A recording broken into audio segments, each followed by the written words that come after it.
Hello my dear student, welcome back my YouTube channel. आज के इस वीडियो में हम आपके लेकर आए हूँ क्लास 10th हिंदी का वायरल पेपर। यदि आप क्लास 10th में हो तो 2025 की परीक्षा देने जा रहे हो तो यह वीडियो आपके लिए बहुत ही इंपॉर्टेंट होने वाला है, क्योंकि इस वीडियो में मैं वायरल प्रश्न पत्र लेकर आया हूँ जो आपका 24 फरवरी को आपका 100% पक्का बनने वाला है यह पेपर, क्योंकि इसमें सारे question very very most important हैं। ये वायरल मॉडल पेपर है। तो चलो वीडियो को शुरू करते हैं। मैं फुल सोल्यूशन लेकर आया हूँ। आपका 20 में 20 बहुविकल्पी भी कराने वाला हूँ। आपकी कितनी तैयारी हो गई कमेंट में करके बताना। 20 विकल्प में आप कितने सही कर पाए हो, यह भी मैं सोल्यूशन कराऊंगा।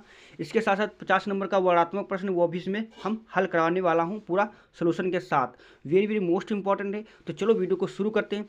चैनल पहली बार है तो लाइक, चैनल को सब्सक्राइब जरूर कर लेना, क्योंकि यह मॉडल पेपर बहुत ही वायरल है। देख लीजिए, अनुक्रमांक यहाँ पर नाम आपको भरना होता है। मुद्रित पृष्ठों की संख्या 11 है। आपका पेपर कोड को याद रखना 801 HF, जो पेपर आपका बोर्ड एग्जाम में बनने वाला है 2025 का है और हिंदी का वायरल मॉडल पेपर है। और देखिए, समय आपका 3 घंटे 15 मिनट आपको रहेगा। और यहाँ पर पूर्णांक कितने का रहेगा?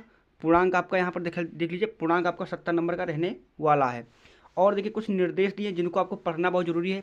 बिना निर्देश के आपको पेपर नहीं करना, क्योंकि जिससे आपको पता चल जाएगा कि कैसे क्वेश्चन आते हैं आपके पेपर में, क्या क्या आता है। अब देखिए यहाँ पर क्या करा है, प्रारंभ के 15 मिनट परीक्षार्थियों को प्रश्न पत्र पढ़ने के लिए मिलाए गए। यानी वो 15 मिनट आपको मिलते हैं, उसको आपको प्रश्न पत्र अच्छे से पढ़ना है, तभी आपको पेपर लिखना स्टार्ट करना है। और यहाँ पर देखिए आगे निर्देश दिए। प्रश्न पत्र खंड आ खंड बा में विभाजित है। प्रश्न पत्र खंड आ में 20 बहुविकल्पी प्रश्न हैं, जिनको विकल्प का चयन करके ओमार शीट पर नीले अथवा काले बॉल पॉइंट पेन से सही विकल्प वाले गोले का पूर्ण रूप से काला करें। खंड आ में बहुविकल्पी प्रश्न है तो प्रत्येक प्रश्न के लिए 1 अंक निर्धारित है। ओमार शीट पर उत्तर अंकित किए जाने के पश्चात उसे काटे नहीं तथा इरेजर का बिल्कुल आपको प्रयोग नहीं करना है। ये निर्देश आपको अच्छे से क्या करना है, इसको पढ़ लेना है। आपको निर्देश अच्छे से पढ़ लेना है। मैं यहाँ से स्टार्ट करता हूँ आपका बहुविकल्पी प्रश्न, ताकि आपका पूरा सोल्यूशन करा सकूँ। प्रश्न संख्या पहला करा, खंड आ में बहुविकल्पी प्रश्न है, 20 आपका नंबर का रहने वाला है। पहला प्रश्न कह रहा कि बाबू गुलाब राय किस युग के लेखक हैं? भारतेंद्र युग के, शुक्ल युग के, द्विवेदी युग के या शुक्लोत्तर युग के? तो आपको पता होगा बाबू गुलाब राय किस युग के लेखक हैं? द्विवेदी युग के। ऑप्शन नंबर सी वाला इसका करेक्ट हो जाएगा। आपको तुक्के नहीं लगाना, जो आपका सही हो उसी को आपको चयन करना है। प्रश्न संख्या आपका दूसरा की ओर बढ़ता हूँ। प्रश्न संख्या आपका दूसरा की ओर बढ़ता हूँ। प्रश्न संख्या आपका दूसरा कह रहा है कि चिंतामणि किस विधा की रचना है? यानी कि चिंतामणि किस विधा की रचना है? निबंध की है, कविता की है, नाटक की है, कहानी की है? तो चिंतामणि आपको किस विधा की रचना है? तो चिंतामणि निबंध विधा है, जो किसके द्वारा लिखी गई है? जो आचार्य रामचंद्र शुक्ल द्वारा लिखी गई है। प्रश्न संख्या आपका अगला बढ़ता, प्रश्न संख्या आपका तीसरा कह रहा कि गबन किसकी रचना है? मुंशी प्रेमचंद की, जयशंकर प्रसाद की, निराला की, हरिकृष्ण प्रेमी की? तो गबन किसकी रचना है? आपको पता है, मुंशी प्रेमचंद जी की रचना है। प्रश्न संख्या आपका अगला बढ़ता हूँ। प्रश्न संख्या आपका अगला क्या कह रहा है? प्रश्न संख्या आपका चौथा कह रहा है कि शुक्ल युग की समय अवधि है 1936 से 1943 ईस्वी तक, 1900 से 1938 ईस्वी तक, 1900 से 1918 ईस्वी तक, उपयुक्त में से कोई नहीं। तो इसका करेक्ट आंसर क्या हो जाएगा? इसका करेक्ट आंसर क्या होगा? शुक्ल युग की समय अवधि क्या है? 1900 से 1938 ईस्वी तक इसका करेक्ट आंसर हो जाएगा। प्रश्न संख्या आपका पांचवा कह रहा है नीड़ का निर्माण फिर किस विधा की रचना है? जीवनी है, साक्षात्कारता भेंटवार्ता है, आत्मकथा है, रेखा चित्र है? तो इसका राइट आंसर क्या हो जाएगा? नीड़ का निर्माण फिर किस विधा की रचना है? आत्मकथा है। ऑप्शन नंबर सी वाला इसका राइट आंसर हो जाएगा। प्रश्न संख्या आपका छठा कह रहा कि प्रिय प्रवास किस युग की रचना है? अयोध्या सिंह उपाध्याय द्वारा लिखा गया है। द्विवेदी युग की, प्रकृति युग की, छायावाद युग की, भारतेंद्र युग की? तो प्रिय प्रवास किस विधा की रचना है? द्विवेदी युग की। किसकी है? द्विवेदी युग की ये रचना है। प्रश्न संख्या ए वाला इसका राइट हो जाएगा। प्रश्न संख्या आपका सातवां कह रहा कि मधुशाला किसकी रचना है? मधुशाला किसकी रचना है? रामधारी सिंह दिनकर की, हरिवंश राय बच्चन की, सुमंतानंद पंत की, मैथिली शरण गुप्त की? तो इसका राइट आंसर क्या हो जाएगा? मधुशाला किसकी रचना है? मधुशाला आपकी किसकी रचना है? हरिवंश राय बच्चन की रचना है। प्रश्न संख्या आपका अगला कह रहा, प्रश्न संख्या आपका आठवां कह रहा कि भारत भारती किसकी रचना है? सियाराम गुप्त की, जयशंकर प्रसाद की, मैथिली शरण गुप्त की, महादेवी वर्मा की? तो भारत भारती किसकी रचना है? राष्ट्रकवि मैथिली शरण गुप्त की। ऑप्शन नंबर सी वाला इसका राइट आंसर हो जाएगा। प्रश्न संख्या आपका नवा कह रहा कि आधुनिक काल कब से कब तक है? सन 1843 ईस्वी तक, सन 1643 से ईस्वी तक, 1843 ईस्वी तक, सन 1918 से 1936 ईस्वी तक, 1936 से 1943 ईस्वी तक? तो इसका करेक्ट आंसर क्या हो जाएगा, आधुनिक काल कब से कब तक है, यानी कि सन 1843 से अब तक जो अब चल रहा है ये हमारा क्या है, यह आधुनिक काल का समय है। प्रश्न संख्या आपका 10वां कह रहा है कि मतराम किस युग के कवि हैं, आधुनिक काल के, आदिकाल के, भक्त काल के, रीत काल के। तो आपको पता होगा मतराम किस युग के कवि हैं, रीत काल के। ऑप्शन नंबर डी वाला करेक्ट हो जाएगा। प्रश्न संख्या आपका 11 कह रहा है कि हास्य रस का स्थायी भाव है, शोक, रति, हास्य, निर्वेद। तो हास्य रस का स्थायी भाव क्या है, तो हास्य रस का स्थायी भाव हास है। ऑप्शन नंबर सी वाला राइट हो जाएगा। प्रश्न संख्या आपका 12 कह रहा है सोहत ओढ़े पीत पट श्याम सलोने गात मनो नीलमर मणि सेल पर आत्म प्रयोग प्रकाश। उपयुक्त पंक्तियों में कौन सा अलंकार है, उपमा अलंकार, उत्प्रेक्षा अलंकार, रूपक अलंकार, श्लेष अलंकार। तो इसका करेक्ट आंसर क्या हो जाएगा, इसका right answer option number B वाला हो जाएगा, उत्प्रेक्षा अलंकार है। प्रश्न संख्या आपका 13 कह रहा है कि रोला छंद में कुल कितने चरण होते हैं, रोला छंद में कुल कितने चरण होते हैं, 3, 2, 4, 5। देखो अगर रोला छंद में कुल कितने चरण होते हैं तो इसमें 4 चरण होते हैं। कितने चरण होते हैं, रोला छंद में कितने चरण होते हैं, 4 चरण होते हैं। ऑप्शन नंबर सी वाला इसका करेक्ट आंसर हो जाएगा। प्रश्न संख्या आपका 14 कह रहा कि आकर्षण शब्द में किस उपसर्ग का प्रयोग किया गया है। तो आपको पता होगा उपसर्ग, उपसर्ग देखो किसी शब्द के आगे लिखा जाता है उसी को उपसर्ग कहते हैं, प्रत्यय किसी के पीछे, यानी कि उपसर्ग किसके आगे, उपसर्ग, उपसर्ग किसी शब्द के पीछे, आगे, आगे उपसर्ग आगे लिखा जाता है और प्रत्यय किसी शब्द के पीछे जोड़ा जाता है। तो यहाँ उपसर्ग की बात, आकर्षण में क्या जुड़ गया, कर्षण में आ जुड़ गया, क्या आ। तो ये हमारा उपसर्ग क्या हो गया, आ हो गया, यानी ऑप्शन नंबर डी वाला करेक्ट आंसर हो जाएगा। प्रश्न संख्या आपका 15 का रचना के आधार पर वाक्य के कितने भेद हैं, 2, 5, 6, 3। तो रचना के आधार पर वाक्य के भेद 3 हैं। अगर आपसे अर्थ के आधार पर पूछे, किसके, अर्थ आधार के आधार पर पूछे रचना के वाक्य कितने प्रकार के हैं, तो आपको 8 बताना। कितने बताना, 8। रचना के आधार पर 3 है और अर्थ के आधार पर वाक्य के कितने भेद हैं, 8 हैं। तो ये आपको ध्यान में रखना है। प्रश्न संख्या आपका 16 का कि पीताम्बर में कौन सा समास है, कर्मधारय समास, द्वंद्व समास, बहुब्रीहि समास, तत्पुरुष समास। तो इसका राइट आंसर क्या हो जाएगा, इसका राइट आंसर ऑप्शन नंबर हो जाएगा, इसका right answer option number C वाला हो जाएगा, बहुब्रीहि समास। क्या है, बहुब्रीहि समास। पीताम्बर, पीला, अंबर माने वस्त्र, पीला वस्त्र है जिसका, अर्थात कृष्ण।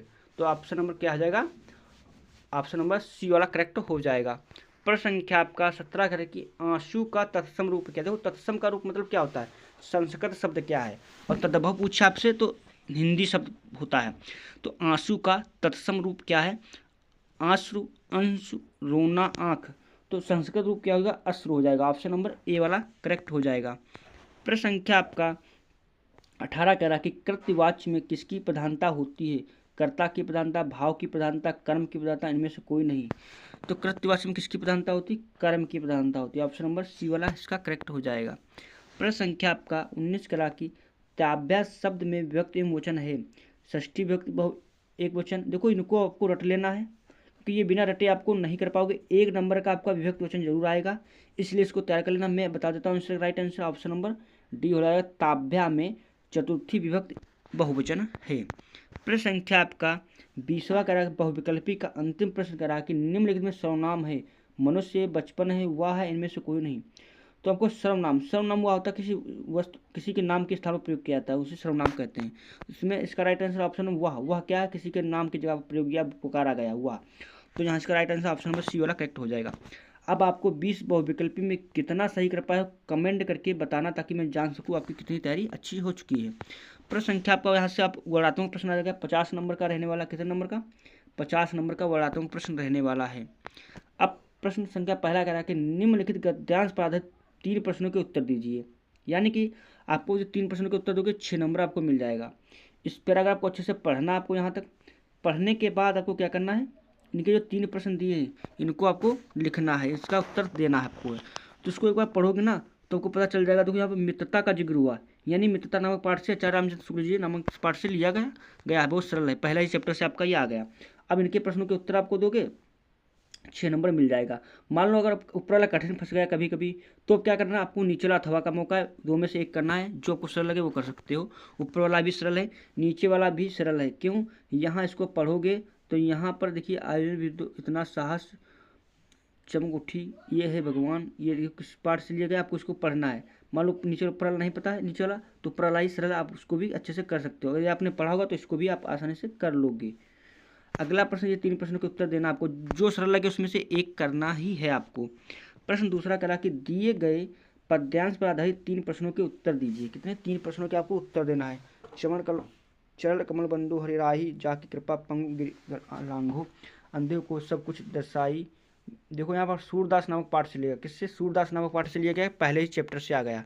तो इसको आपको अच्छे से कर लेना है। इसके 3 प्रश्नों के उत्तर आपको भी दे देना अच्छे से, ताकि आपको कोई दिक्कत ना, 6 नंबर इसमें भी मिल जाएगा। अब अथवा का मौका है। अथवा के ऊपर बाई चांस कठिन आ गया तो नीचे वाला भी कर सकते हो। नीचे वाला भाई देखो तुलसीदास नामक पाठ से लिया गया है, कितना सरल है। आपको क्या करना, बस सिर्फ तैयारी करना, अच्छे से पढ़ाई करना। मैं पूरा पेपर आपको दिखा देता हूँ। सारे क्वेश्चन इसके वेरी वेरी मोस्ट इंपॉर्टेंट रहने वाले हैं। ये प्रश्न करोगे 6 नंबर आपको इसमें मिल जाएगा, 3 दूनी 6 नंबर। तो कोई भी प्रश्न छोड़ना नहीं, 2 में से एक करना, जो सरल लगे वो कर लेना आपको है। प्रश्न संख्या आपका यहाँ पर आपका तीसरा स्टार्ट होता है। तीसरा प्रश्न करा कि दिए गए संस्कृत गद्यांश में से किसी एक का संदर्भ सहित हिंदी अनुवाद कीजिए। यानी कि हिंदी अनुवाद आपको करना है।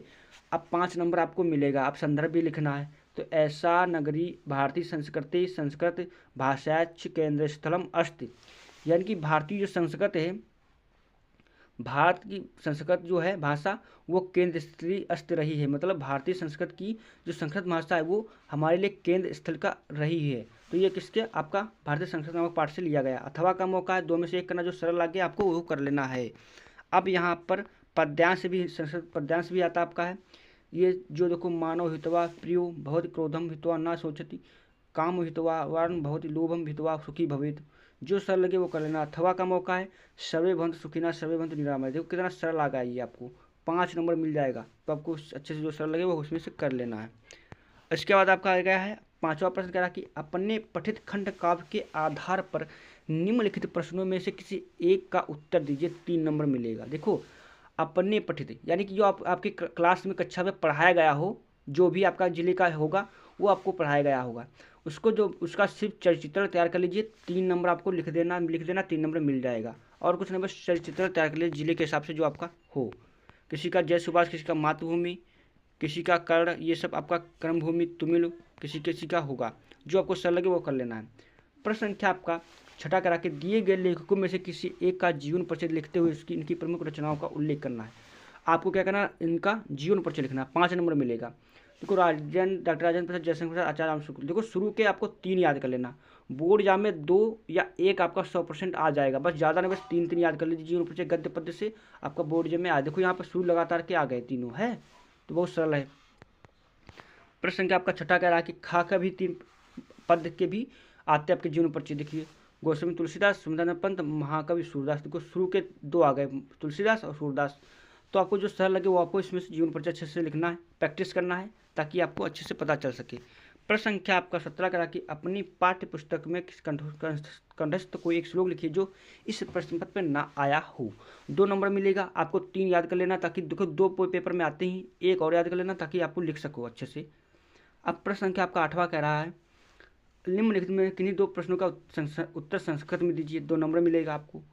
कितने सरल हैं, वीर केने पूजते, चंद्रशेखर का आशित, पुराजा का आशित। कितना सरल आगे 2 आपको प्रश्न कर देना। भारतीय संस्कृत मूलम किम अस्ति, भारतीय संस्कृति संस्कृत भाषाम केंद्र स्थलम अस्ति। बस हो गया प्रश्न। वीर केन पूजते, वीर वीरान पूजते। तो इतना सरल क्वेश्चन है, जो आपको सरल है उसमें से आपको कर लेना है। प्रश्न संख्या आपका यहाँ पर 9 कह रहा है। प्रश्न संख्या आपका 9 वाला लास्ट वाला अंतिम प्रश्न भी दिखा देता आपको। प्रश्न संख्या आपका 9 कह रहा है, क्या कह रहा है, निम्न में किसी एक विषय पर निबंध लिखना है। आपको 7 नंबर मिलेगा।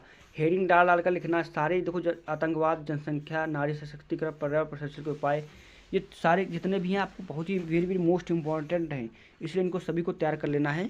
बोर्ड एग्जाम की दृष्टि से बहुत इंपॉर्टेंट है।